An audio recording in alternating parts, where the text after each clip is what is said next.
Bonjour, bonjour à tous. Bienvenue dans ce nouvel épisode du Balado de la Grande Gourmandise qui vous provient cette semaine de Sherbrooke ensoleillé. On est au Géogène Café avec Samuel Lessard-Beaupré. Bonjour Samuel. Salut Marc. Merci de m'accueillir chez toi. C'est quoi Géogène Café? Raconte-moi.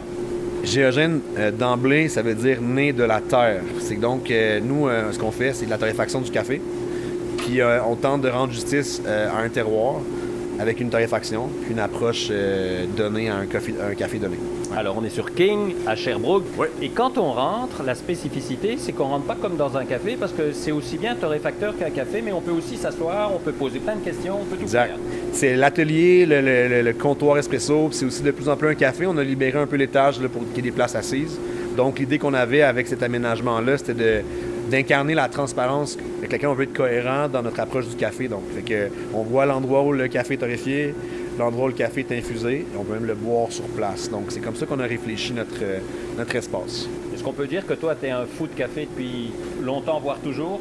Ouais, je suis un drogué du café. Drogué, ouais. Mais comme toi aussi, un peu, Marc, Ouais, on en parlait tantôt. Ouais. Mais oui, depuis longtemps, en fait, j'ai commencé à boire du café quand j'étais un peu après l'adolescence, là, comme un jeune adulte. Puis je suis passé de pas boire le café à boire 2 tasses par jour, en bon junkie. Puis je me suis intéressé rapidement quand même aux efforts dits de troisième vague, du café de troisième vague, puis du café consciencieux. Donc oui, ça fait 15 ans au moins que je suis à réfléchir comment on peut rendre le café meilleur à tous les niveaux. Alors justement, comment on rend ce café meilleur? C'est en sachant ce qu'on boit? Ben, c'est d'approcher le café comme un produit de dégustation et non comme du gaz d'avion. C'est un peu ça l'idée à la base. Historiquement, le café, on le boit plus pour l'effet. Mais dans l'approche du café de spécialité, comme on la préconise, ben, le café devient plus un produit de dégustation. Donc, on peut s'arrêter à prendre le temps de bien choisir les grains, se questionner sur l'origine de ces grains-là, la façon qu'ils ont été traités, la façon qu'ils ont été torréfiés, puis comment on va les infuser. Donc, ça complexifie un petit peu peut-être le processus, mais ça sublime le café complètement. Un peu comme un bon vin. C'est le même. Comme une recette. Les gens de vin ou les gens de bière même ils constatent, plus on parle de café, plus on partage, plus on se rend compte qu'on partage un peu le même vocabulaire, la même approche, les mêmes expressions, les mêmes notes aromatiques même. Ouais, à la limite. C'est vraiment ça, c'est que le café, contrairement au vin, à la bière, nous comme consommateurs, quand on l'entre les mains, il reste une partie quand même critique. Là, quand on l'achète en grains, par exemple, ou même moulu, il reste la partie extraction qui peut, comme je disais, être l'étape ultime, sublimer le café, ou l'étape ultime dans bousiller le café. Ah oui, donc, ça prend quand même quelques aptitudes pour vraiment le goûter comme le torréfacteur, lui, le goûter. Contrairement à la bière, on fait juste la tempérer, l'ouvrir, vin, même chose. Le café, il y a comme une étape de plus. Ouais. Puis nous, on a un petit peu de savoir-faire, mais c'est pas que c'est compliqué, il faut juste s'y intéresser puis comprendre que ça fait une différence dans l'expérience à la fin. Qu'est-ce que ça change dans le quotidien de boire un bon café, puis comment on le découvre, surtout ce bon café? Et si je vais à l'épicerie, je vais avoir un peu plus de mal, forcément. Mais qu'est-ce qui fait la différence entre ce qu'on appelle un café de commodité qu'on va trouver à l'épicerie, puis celui-là? C'est une bonne question, mais le café à l'épicerie est moins cher, on en a plus pour notre argent, entre guillemets. Mais c'est des cafés qui sont transigés sur la bourse du café, puis c'est des cafés qui répondent dans le fond, au concept marchand de l'offre et la demande. Donc, le prix va varier beaucoup, puis on essaie de payer le moins cher possible, mais au bout de la ligne, les gens qui cultivent ce café-là sont aussi payés le moins cher possible. Donc, il y a une notion d'équité dans la chaîne. Le café, comme on a parlé un jour, c'est déjà pas très équitable entre l'origine et le pays torréfacteur/consommateur. Donc, de bien choisir ses grains, les choisir en spécialité plutôt qu'en commodité, ça a d'emblée un impact direct sur la qualité de vie des gens à l'origine. Puis après ça, souvent, bien, c'est associé aussi à un concept de qualité totale. Même sans que ce soit certifié, par exemple, biologique, mais les cafés les plus haut de gamme, les plus respectueux à tous les niveaux, sont souvent cultivés en biodynamie ou en permaculture, fait qu'on est respectueux de l'environnement. Ça a un effet, ultimement, dans la tasse. Fait que c'est comme une chaîne, peut-être un peu vertueuse, mais à la fin, ça fait vraiment une différence dans ce que ça goûte, mais aussi dans ce que ça goûte d'un point de vue au sens figuré. Ouais.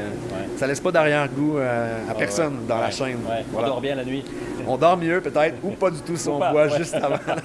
Est-ce que le fait que le café a beaucoup augmenté, aussi bien à l'épicerie que partout, vous avantage les micros dans le sens où il y a de moins en moins de différence de coût? Complètement. Puis les gens se demandent s'ils font le saut, justement. Puis des fois, quand tu as pour 5-10 $ le kilo un café artisanal, torréfié localement, bien choisi, bien sélectionné, bien torréfié, bien, les gens vont être peut-être plus portés à faire le saut. Mais tu sais, je pense que ce qui va faire vraiment un changement, comme on va boucler la boucle avec ça, mais c'est de changer notre approche par rapport à la consommation du café. Est-ce qu'on le boit sans se questionner puis pour l'effet, ou on le boit puis on prend le temps de l'apprécier? Souvent, dans ce temps-là, on choisit des meilleurs cafés qui sont forcément un peu plus chers, mais qui vont être plus satisfaisants. Donc, on n'aura pas besoin d'en boire 3. On va pas en jeter la moitié dès qu'il tiédit parce qu'il est plus bon. Fait que c'est quand même une approche de la consommation qui est à revisiter à tous les niveaux. Mais le prix du café va imposer peut-être ce choix-là. Fait que oui, il va nous avantager comme torréfacteur plus haut de gamme ou artisanal. Alors, parlons de tes cafés. Qu'est-ce que tu proposes? Qu'est-ce qu'ils ont de différent? D'où ils viennent? Comment ça marche? D'emblée, en moins de 1000 mots. Ça va être difficile. Mais je sais pas comment, quand je les dis, je peux les dire vite. Mais en fait, on a des cafés de partout dans le monde. Chaque région du monde a souvent un profil aromatique bien à lui. Donc, nous, on voyage autant en Amérique du Sud qu'en Amérique centrale, qu'en Afrique, qu'en Indonésie. Fait que principalement Brésil, Colombie, Éthiopie, je dirais que sont les 3 pays producteurs que nous, on fréquente le plus, qu'on choisit le plus. Là. Aussi, puis ils ont des profils complémentaires. Café brésilien plus classique, café éthiopien plus fruité, plus floraux, puis café de Colombie.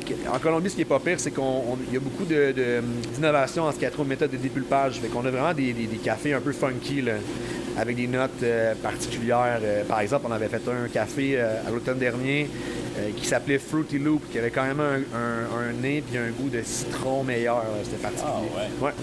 Là, on va aller voir Xavier qui fait une torréfaction, puis on vient te voir tout de suite après. Parfait, je bouge pas. Xavier, raconte-moi, c'est quoi ta job ici?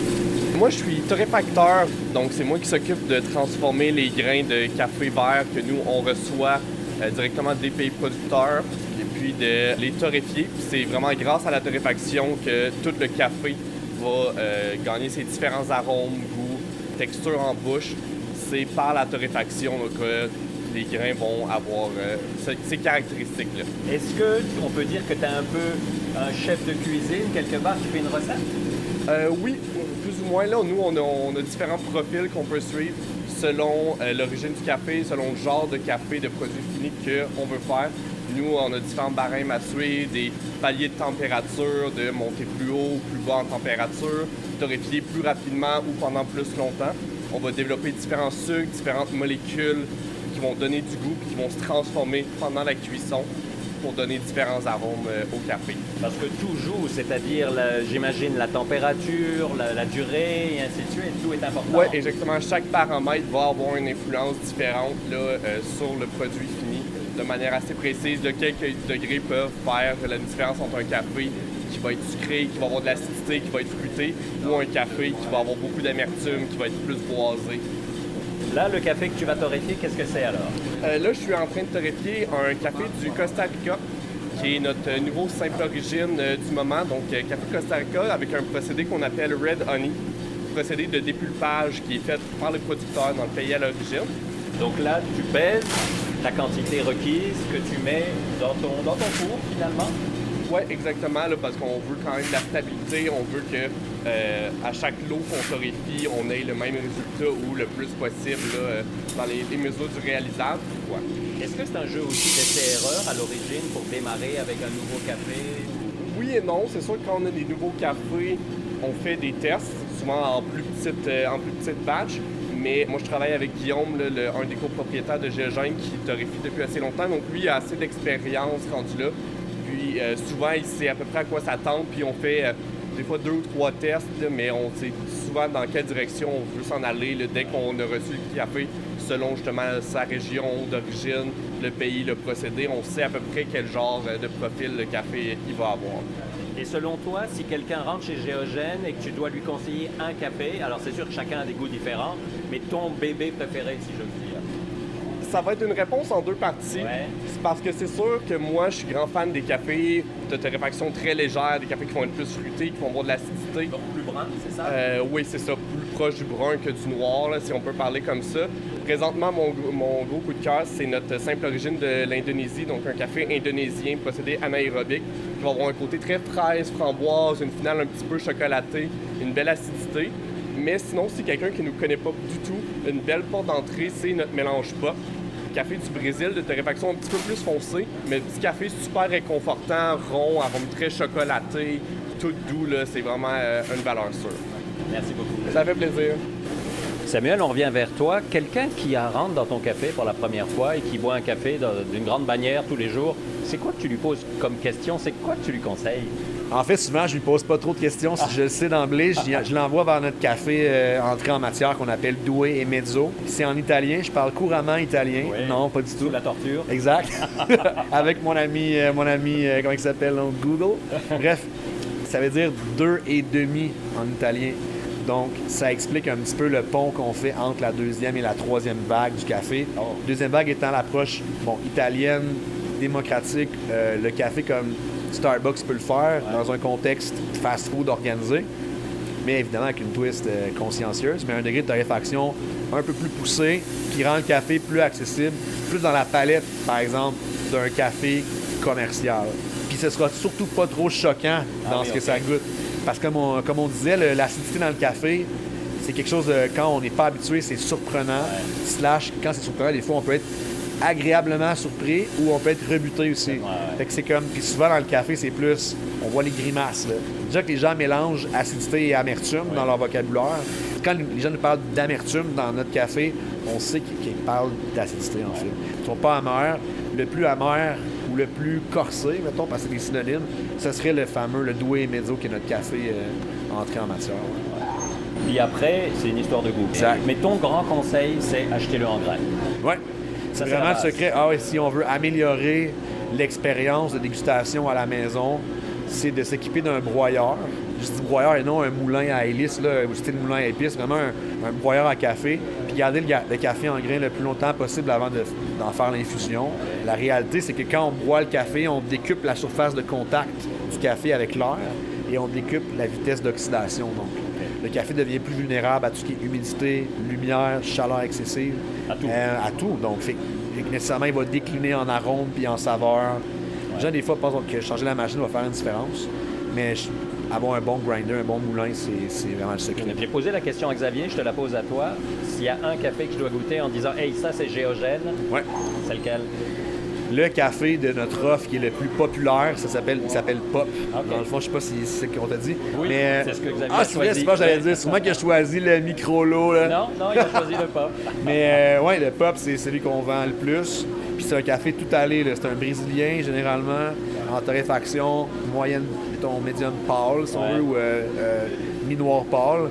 Puis c'est aussi bon en filtre, en espresso. C'est assez torréfié pour supporter du lait dans une bonne proportion. Donc, ouais, je dirais le Pop, c'est vraiment ce qui résume un peu notre approche du café. Après ça, ce qui est le fun, c'est qu'on a plus torréfié et qu'on a moins torréfié. Ouais. On a plus aventurier, plus moderne, on dit, plus funky. Puis on a plus classique aussi. On a du décaf aussi. Décaf, c'est la nouvelle affaire. Là. Un jour, décaf, ça faisait aucun sens dans le sens où si on boit le café pour l'effet, à quoi bon faire un café décaf? Donc là, pendant des années, des décennies, le décaf, c'était un mauvais café qu'on décaféinait avec une méthode des fois chimique, pas nécessairement santé. Puis après ça, vu que c'est un café plein de défauts qu'on avait choisi pour le décaf, bon. On le surcuisait. Vu qu'on le surcuisait, il n'était pas bon, il devenait rance sur les tablettes. C'est comme un cercle infini, un cercle vicieux de mauvais café. Puis un jour, avec l'avènement du café comme du vin, le café pour le goût, moins que pour l'effet, on s'est mis à décaféiner des bons cafés avec des méthodes naturelles. Puis là, on a du décaf de qualité. Nous, on a une offre de décaf. On est un des seuls à avoir des options de décaf. Est-ce que c'est la fameuse, ce qu'on appelle la tradition suisse ou la méthode suisse? Il y a la méthode suisse, oui. Puis aussi la nouvelle méthode qui est une méthode similaire, mais qui va impliquer aussi un solvant organique à la caféine qui s'appelle l'éthylacétate. Ça sonne très chimique, là, mais ça se trouve de façon naturelle dans la canne à sucre, dans plein de fruits tropicaux. Puis on utilise ça comme un solvant organique, fait que ça va faire que le temps de contact entre l'eau qui est avec le solvant, en fait, l'eau avec le grain va être plus court, le temps va être plus court, c'est-à-dire. Donc, il va moins se perdre d'arôme ou de saveur dans le processus. Fait qu'on a des cafes qui est plus près de la version caféinée. Nous, on privilégie dans les options qu'on a soit la méthode suisse, la méthode par osmose, ou la méthode EA qu'on appelle, ou canne à sucre ou éthylacétate. Dernière question, Samuel, pour les gens qui veulent... Oui, déjà.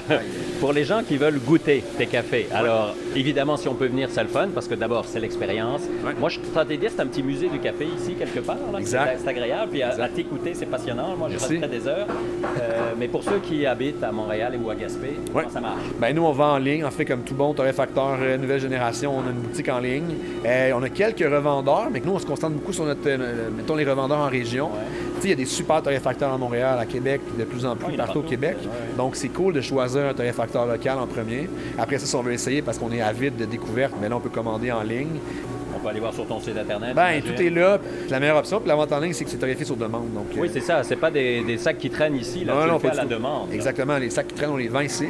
On les vend sur une semaine, d'une torréfaction à l'autre, mais quand vous commandez, on cuit sur demande. Donc, vous avez du stock frais. Très frais, c'est À la ça. limite, trop frais. Ouais, ah, non, Oui, il faut jamais laisser. trop. Ah, le 15 secondes, là. Ah non, mais ça, ouais, c'est d'autres choses. On en parle dans le prochain podcast, mais c'est correct de le laisser dégazer un 10 à 14 jours. Ah oui, hein? Ouais, puis c'est ça, souvent, on est content que les gens soient sensibles à la date de cuisson sur nos sacs. Oui.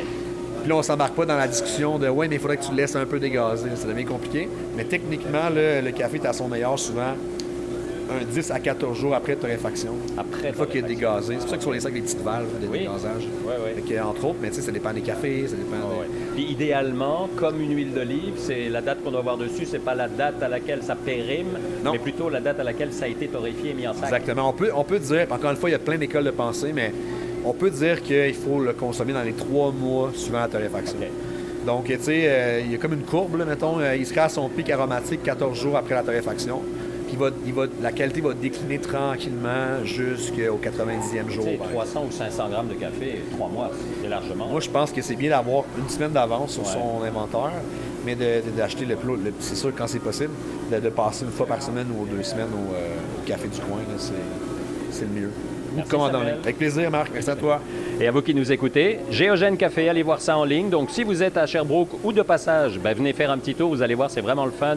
Et puis, si vous êtes à l'autre bout du Québec ou même pas si loin, ben, n'hésitez pas à commander en ligne. Géogène Café. On se retrouve dans 15 jours, prochain balado sur les routes gourmandes du Québec. D'ici là, n'oubliez pas, mangez et buvez local. Bye bye tout le monde.